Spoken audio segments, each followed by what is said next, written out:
Insta360 has an advantage is that it has built-in memories. But with the replaceable lenses here, that's a huge advantage. Of course, DJI just came out with their new Osmo 360 to compete head-to-head against the Insta360 X5. And this rivalry seems to be heating up because recently Insta360 announced their first 360-degree drone, and GoPro has its own entry coming soon, a rumored update to their own 360 camera. For now, the Osmo 360 is not available in the United States for various reasons. But based on the specs and everything I'm seeing thus far, I have no intention of trading in my X5 for an Osmo 360, and here's why. According to some early reports, the Osmo 360 might have incrementally better image quality than the Insta360 X5. I think the X5 is fantastic. The other thing where the Osmo 360 has an advantage is that it has built-in memory. So if you forget your SD card, the built-in memory would definitely be handy. Of course, 360 cameras have these two lenses, and by using these two lenses that definitely stick out, you're able to capture everything around you 360 degrees, and then later using the software you're able to direct the camera wherever it is you want to be.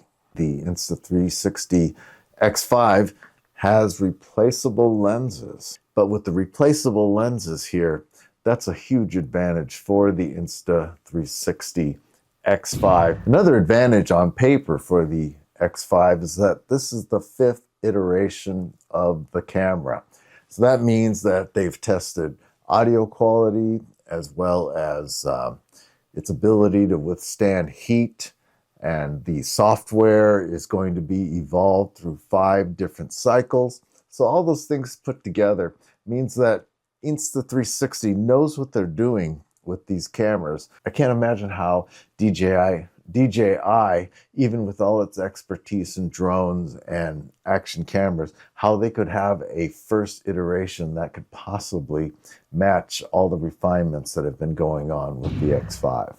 Of course, head-to-head, these features will be compared against each other, and perhaps down the line in a year, maybe even sooner, I imagine you can expect these companies to be coming out with new models. You might be in the enviable position where you've never used a 360 camera, so you don't already own one. So in that case, take the two cameras, look at all the YouTube videos out there where they're comparing these things head to head. Let the experts delve down into the pixel level and make that determination which camera has the best image quality, weigh all the features, and then you can make your choice and find the one that works best for you. But if you're like me and you already own the X5 or maybe even the X4, the question is it really worth going to the Osmo 360? I'm going to say probably not. Now, I'm not here to actually defend the Insta360 X5. It works great for me. But I do have to ask, when is a camera going to be good enough? I think that it's easy to sit there and say, oh my gosh, the new camera came out, it has a bigger sensor, it's better in low light, it's got the logging, D-log features that you can color grade later, and all these things are fantastic. But at some point, you have to lock it down and just say, you have a camera that's good enough. And these things, these cameras right now are truly amazing. So I think at some point, it's not about chasing features and saying you have, or that I have the best image quality with the largest sensor and low light capability.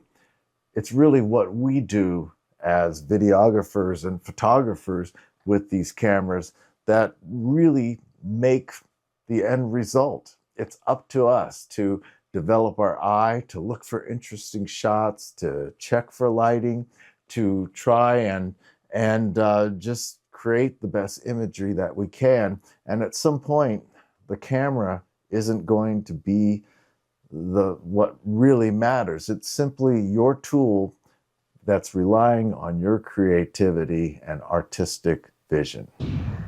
And of course, from a 360 camera, the imagery from either one is never going to match that of a full frame or mirrorless DSLR. And while it may have the better image quality, and that's still debatable, I don't think that the Osmo 360 at this point is going to do any better job of making the selfie stick disappear or allowing you to do drone-like footage or create special shots.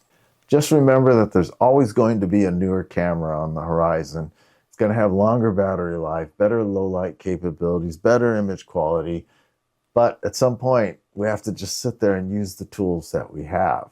At least at this point, there's not going to be an Osmo 360 in my near future. I'm going to stay with this X5.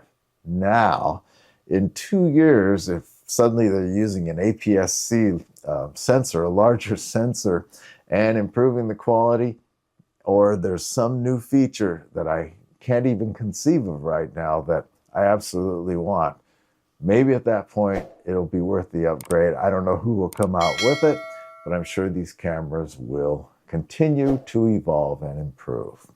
Anyway, thanks for watching. I'll see you next time.